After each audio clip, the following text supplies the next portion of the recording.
Hello, എല്ലാവർക്കും നമസ്കാരം. അപ്പം ഇന്ത്യ എൻ്റെ രാജ്യമാണ്.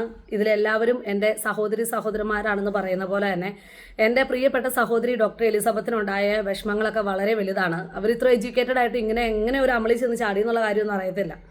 അപ്പം അവരിങ്ങനെ പോയി എന്തൊക്കെയാണോ കേൾക്കുന്നതെന്ന് പറയണ്ട. അപ്പം അവരുടെ കാര്യങ്ങളും അതുപോലെ ഒക്കെ ഉള്ള ഒരുപാട് സംഭവങ്ങൾ നമ്മൾ യൂട്യൂബിൽ കൂടെ അറിഞ്ഞു.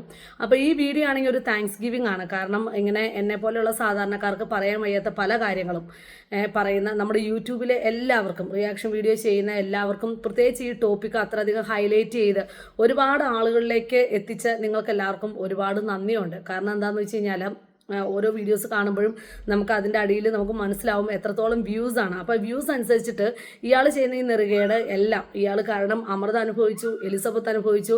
അമൃതയുടെ കാര്യം എന്ന് പറഞ്ഞാൽ അമൃതയുടെ ഒരു നല്ല ഏജ് മുഴുവൻ അവർ വളരെ ചെറുപ്പത്തിൽ വിവാഹം കഴിച്ച ഒരാളാണ്.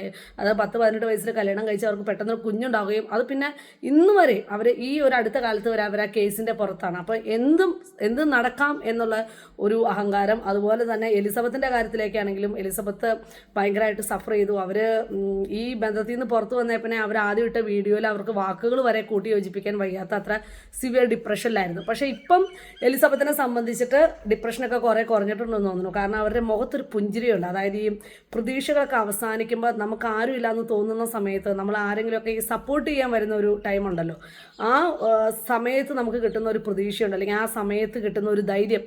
ആ ധൈര്യം നൽകിയതെല്ലാം എനിക്കറിയാം ഈ റിയാക്ഷൻ വീഡിയോ ചെയ്യുന്ന യൂട്യൂബേഴ്സാണ്. അവർക്കെല്ലാവർക്കും ഹൃദയത്തിൻ്റെ ഭാഷയിൽ ഒരുപാട് നന്ദി.